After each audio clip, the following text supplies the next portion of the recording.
dentro de casa, o que que tem dentro de uma casa, né? Muitas pessoas, pai, mãe, filhos, vó, tios, gente que vem de fora, o genro, a nora, netos. E quando junta a família, aí a gente vê a diferença. Quando a gente vê fotos, todo mundo muito legal, dando risada, mas sempre tem muitos problemas, muitas diferenças, muitas brigas. Um sempre mais folgado, outro mais controlador. Tem aquele que gasta mais, aquele que economiza e é gente pra falar muito, né? Gente que a gente sente diferença, principalmente quando a gente vai lidar. Aí que a gente sente na pele que cada um é cada um. Para conversar sobre isso e como gerir essas pessoas dentro de casa, especialmente quando parte de alguém aí, algum líder da família.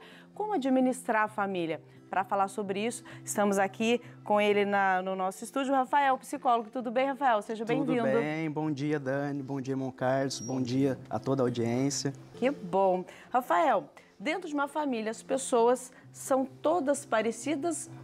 Tem que ser parecidas ou todas são diferentes? Fala um pouquinho pra gente sobre esse perfil, né, de gostos ou não de cada um. São todas parecidas e são todas diferentes. Como assim parecidas? Justamente porque toda família tem um sistema que ela funciona. Tem modelos comportamentais dentro da família. E as pessoas, principalmente os filhos, né, eles aprendem esses modelos comportamentais, que eles aprendem com os pais, e replicam isso, né? Mas diferente também porque eles pegam esse modelo comportamental e eles vão interagir na sociedade, na escola, na rua, com os amigos e vão adaptando esse modelo. Então vai surgindo também a questão da identidade, da individualidade, né, de cada um.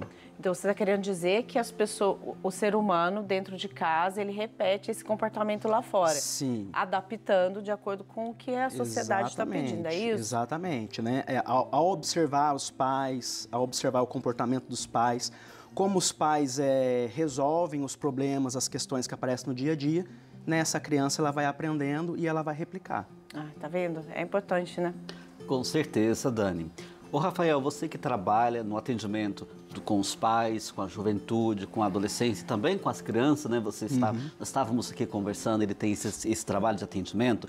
Agora, uma pergunta que muitas pessoas em casa também, acredito eu, que poderá fazer essa pergunta. É preciso compreender as pessoas para gerir melhor a família, o ambiente onde convive? Sim, é preciso falar a mesma linguagem. E às vezes as pessoas dentro de uma casa não entendem a linguagem que o outro está falando. Uma coisa que eu gosto muito de trabalhar com as famílias quando eu atendo são as linguagens do amor, né? E é preciso compreender essa linguagem. É como um idioma mesmo, né?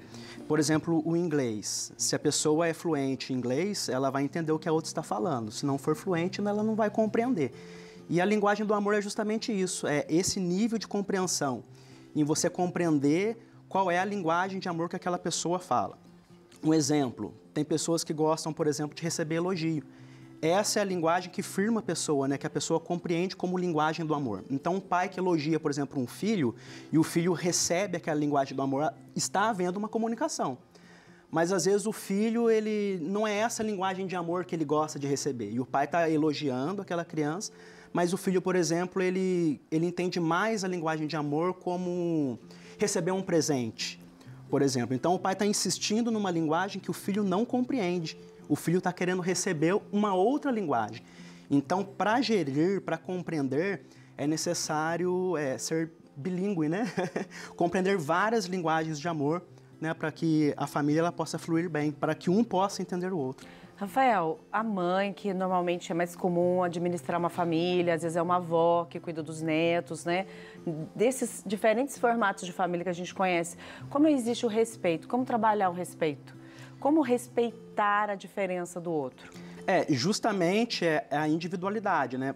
Geralmente, assim, a pessoa, ela sempre quer defender o ponto de vista dela, né? E às vezes ignora o ponto de vista do outro. Isso acontece muito, conflitos na adolescência com os pais, né? Por exemplo, o filho gosta de videogame, ou o filho gosta, por exemplo, de um jogo de smartphone, e o pai fala assim, mas isso é bobeira, isso é besteira, ou seja, ignora aquilo que é importante para o filho, mas aquilo é importante para o filho.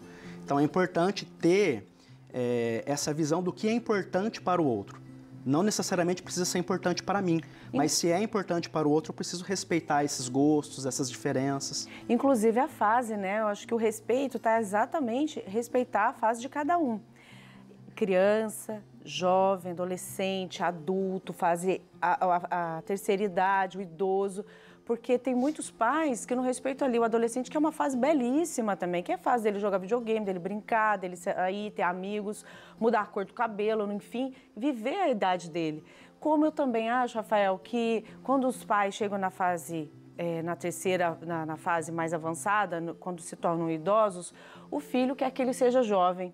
Não respeita aquela fase, né? E quer que o pai entenda de tudo, de tecnologia, esteja em tudo. Respeitar os pais, gente, é tão fundamental. Isso gera paz também, né? Com certeza. Eles costumam falar o termo cringe, né? Falar, ai pai, você é cringe. Ai tio, você Qual que é o termo? Cringe. Cringe? Ah, eu não conheço esse termo. O que é cringe? Cringe. É meio assim que ultrapassado, meio que... Tá. é vergonhoso, Entendi. sabe? Coisa desse tipo. É justamente isso, é preciso compreender as fases de desenvolvimento. Né? Uma criança, a dinâmica dentro da casa é uma. Quando adolesce, a dinâmica é outra. Então, há esses conflitos entre gerações, né? Onde surgem... Se você não compreender, né, as características daquela fase, é onde surge um pouco, né, as desavenças, as opiniões contrárias, é onde surge o conflito dentro da família. Então, é importante compreender que cada fase tem as suas peculiaridades. Tem as coisas boas, tem os desafios, né? Sim. Ah, lá vem minha avó repetindo tudo de novo. A avó vai repetir tudo de novo. Ah, lá vai meu neto que não presta atenção no que eu falo. E é assim mesmo, né? Não tem como a gente mudar, né, irmão? Exatamente. E falando essa questão da repetição, que é um grande problema da nossa atualidade, e também tem um lado da tecnologia, que hoje o jovem, ele é tecnológico, não é verdade, Dani? É ótimo. E essa questão da tecnologia dentro da família acaba também atrapalhando a questão da comunicação familiar. Sim, a comunicação e a comunhão familiar, né? Porque hoje em dia as pessoas tendem a ser estranhas morando debaixo do mesmo teto. Justamente porque, às vezes, o filho está no quarto jogando videogame, o pai está no WhatsApp, a mãe está no outro quarto mexendo no celular, né? Já não se fazem mais aquelas refeições na mesa, onde, né, se tem aquele contato olho no olho, né, tete a tete, onde se conversa sobre os assuntos do dia a dia, o que cada um está enfrentando. Então, a tecnologia, não demonizando a tecnologia, ela é boa, tem a sua funcionalidade, mas também precisa ter o limite. Exatamente, né? Por isso que a tecnologia, ela veio para ajudar o ser humano. Mas uma pergunta para nós e para você aí de casa, sobretudo para a sua família. Como os seus filhos, você pai, você mãe, vocês estão lidando com a tecnologia? Será que a tecnologia não está sendo o centro da família? Olha, isso pode ser um problema. O Rafael, nosso psicólogo, ele disse que a tecnologia é ótima. É boa. Né? Mas tem que saber dosar essa questão da tecnologia dentro da vida familiar. Esse é um dos cuidados, né? Porque família é um grande projeto, né? A gente é um grande projeto, e um projeto muito difícil, né? A gente sabe que não é um projeto tão simples quanto parece. E como a gente pode cuidar melhor, fazer para ter mais cuidado com a família, Rafael, para ter uma família bem cuidada? Primeiro, muita paciência, né? Sim. Saber que para ter uma família bem cuidada, você precisa ter o quê? Primeiro, de muito fôlego. Sim, paciência, né? Porque os relacionamentos dentro de casa, onde a pessoa se solta mais, se expõe mais, sente mais essa liberdade para ficar nervoso, para falar alguma coisa que não deve. Então, precisa ter essa paciência um com os outros. Mas para você cuidar bem de uma família, primeiro você precisa se cuidar. Né? A gente tem a pensar assim que a culpa sempre é do outro. Então fala um pouquinho mais sobre isso, esse se cuidar, achando que é cuidar de todo mundo. O que é esse se cuidar? O ser humano, ele é biopsicossocial. O que então, é isso? ele é biológico, psicológico e social. Tá. Então, ele precisa cuidar de todas essas esferas, né? Tanto do corpo físico, uma pessoa debilitada fisicamente, ela não vai conseguir ajudar outra pessoa. Então, ela precisa sim cuidar, né, dessa parte biológica, como também da parte psicológica. Perfeito. Precisa se cuidar. Hoje em dia, as pessoas, elas ignoram muito essa parte psíquica, né? Falam, não, mas isso é frescura. Ah, isso é bobagem. Não, mas o ser humano, ele passa, né? Isso. O ser humano, ele é um ser psíquico também. Muito. Então, ele precisa se cuidar. Se está vendo que tem alguma alteração, procure uma ajuda profissional, procure uma pessoa que possa desabafar, procure uma pessoa que possa conversar. E também a vida social, né? O ser humano, ele é um ser gregário, ele é um ser que foi criado para viver em grupo. Não tem como se afastar de um grupo. E justamente por causa da tecnologia que a gente estava conversando, as pessoas hoje ficam muito sozinhas, né? Se comunicando às vezes com uma pessoa que nem realmente conhece, que está do outro lado da telinha. E acaba perdendo essa comunhão, esse convívio com um grupo social, e isso atrapalha demais o relacionamento com as pessoas. Então é preciso também cuidar dessa parte social, né? O churrasco no final de semana, estar com a família, estar com os amigos, sair, passear um pouco entre família, com os amigos. Então é preciso esse cuidado, né?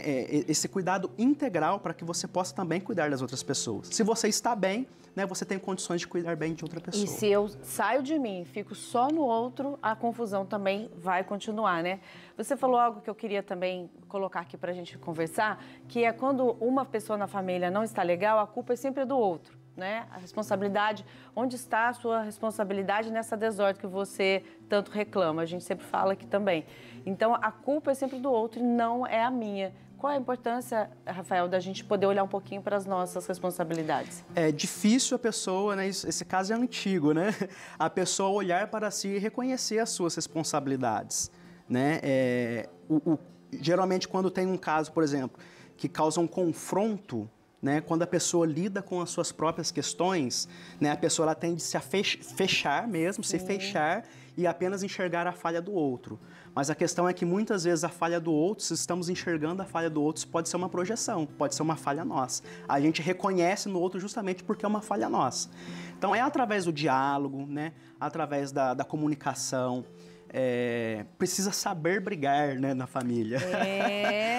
É como se fosse uma luta mesmo, precisa ter regras, né?